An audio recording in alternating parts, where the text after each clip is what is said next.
Now we'll go ahead and talk about some KRA reports that are available to teachers. The reports available to teachers, they are available during and after the window, similar as they were for data managers. But what's interesting about reports for teachers is they have a lot more reports that are available to them during the window. They have some reports available to them that are not available to data managers, but there are some reports available to teachers that are also available to data managers. So remember the reports we just talked about available to data managers.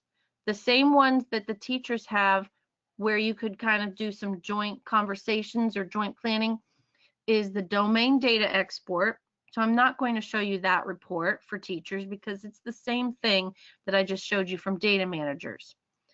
The individual student report, that's available to teachers on demand during the window.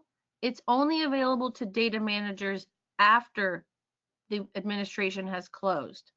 But once it's available to them, that report looks the same whether you're a data manager or a teacher.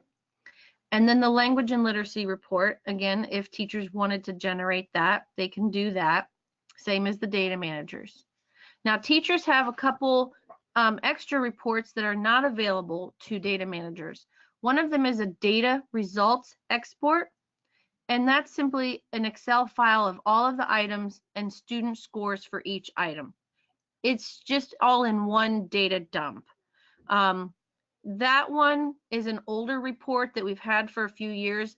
It's not as beneficial as the domain data export. The domain data export, like I showed you, splits those scores up into the 4 domains. If you just do the data results, everything is all together.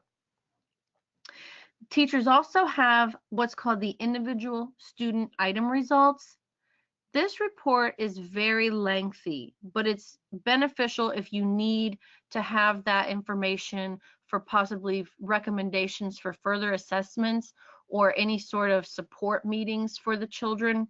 It's a printable PDF. It includes each item that the student was assessed on.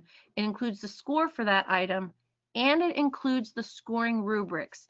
That report is unique compared to all of the other ones because it tells you what the item was, it shows you the scoring rubrics associated with the item, and it tells you how the student performed. So again, very beneficial for any sort of important meetings that you may have regarding that child's education for the kindergarten year. And then teachers also have a printable PDF called the class item results, which again is all student scores for each item. Those last 2 reports that I mentioned, they are on PDFs because of the length and because of the information gathered.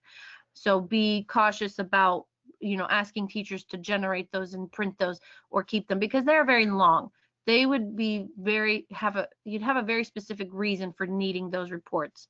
Otherwise, stick to the other domain data exports that are on an Excel file. You can easily manipulate the data for data analysis and kind of really digging in to that raw data for snapshots and checking to see what you can do to support the students. Okay, so I want to just show you briefly where teachers access these reports because it is different than what the data managers had available to them. So I'm going to go back to KReady. So you should be able to see KReady here. I'm going to log out from the data manager account, and now I'm going to log in as a teacher. Teachers do not have that administration tab up above unless they are also a data manager. But teachers actually access their reports through the data collections. So they come down to their data collections here, and they would click on the Kindergarten Readiness Assessment 2018. And here's where they access their data collection. And right off the bat, you can see that me as the teacher, I have only 1 out of 6 students that are complete. That student is complete though in all 4 domains. So I can go across those domains. and I can see how students have performed there. If I scroll down, I see my students here, and I can see the one student that has all items complete in all 4 domains. If I look at some of the other students, I see they have some items complete or no items complete. Now here with this student, Callista Barker, she has all of her items complete, which means I can generate her individual score report, the ISR. And from there, I can open it up. The ISR is available in different languages. Okay, I'm going to open it up in English right here. I've generated it. I'm going to open it up. I got an error message. If that happens, contact the help desk. I'm not sure why that happened there. Let's try all. Now the all worked. Okay, all means that you're getting it in all 6 languages. All right, so if I just needed English or if I needed Spanish, I would print the appropriate page. I wouldn't need to print all of them. But this is the individual student report, the ISR. Remember, data managers will have access to this after the window closes. Teachers have access on demand. I'm going to scroll back up to the top, and I'm going to show you a couple things up here. There's view report. The very first one is an ISR info sheet. This might be beneficial for teachers to download and download and print for each child before they give out the actual ISR. It's not actually 12 pages. It just looks like 12 pages because it's in the other languages as well, okay? But the first few pages really just say, you know, how is the assessment administered? What do the scores mean? What are some things I might ask the teacher if I have questions about the different domains? What are some things I could do with the child in those different areas?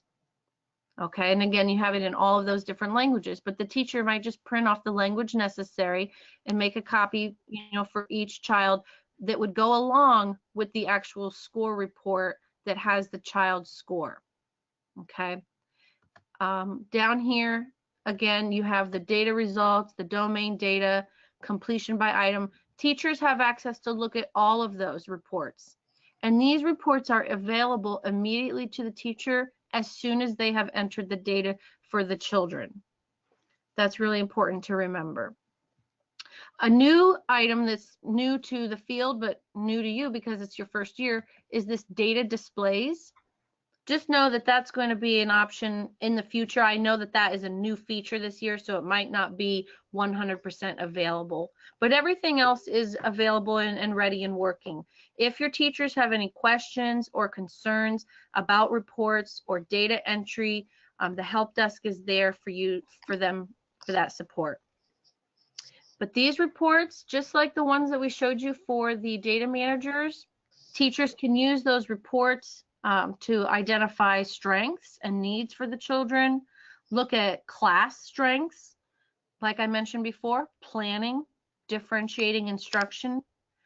A lot of times you might have teachers use these assessments to decide whether or not further diagnostic assessment is needed. I know teachers who have used these domains to create instructional groups. You might even be thinking about social and emotional supports for children based on how they performed in the observational items in those domains. Okay. A couple things to think about for next steps is supporting your teachers, encouraging them to use that data to inform instruction. Maybe you need another adult in the room, and it just depends on capacity. Other educators and adults can support the administration of the KRA if needed. That would be a decision to make, you know, at your school. Communicate. Communication is really important. If you are the data manager or administrator, make sure you're communicating with your teachers. If you're a teacher on this webinar today and you have questions about your data, talk to your data managers. If you're a principal or a superintendent or another administrator and you don't have access to the KRA system, talk to your local data manager so that you can get set up with an account to access your school's data. And we highly, highly encourage that you take the time to analyze that data, considering whether or not children need further diagnostic, whether they need to have differentiated instruction and interventions. You might even use that data to guide your professional development. Maybe you're supporting your preschool programs that feed into your kindergarten programs. So those are things to consider.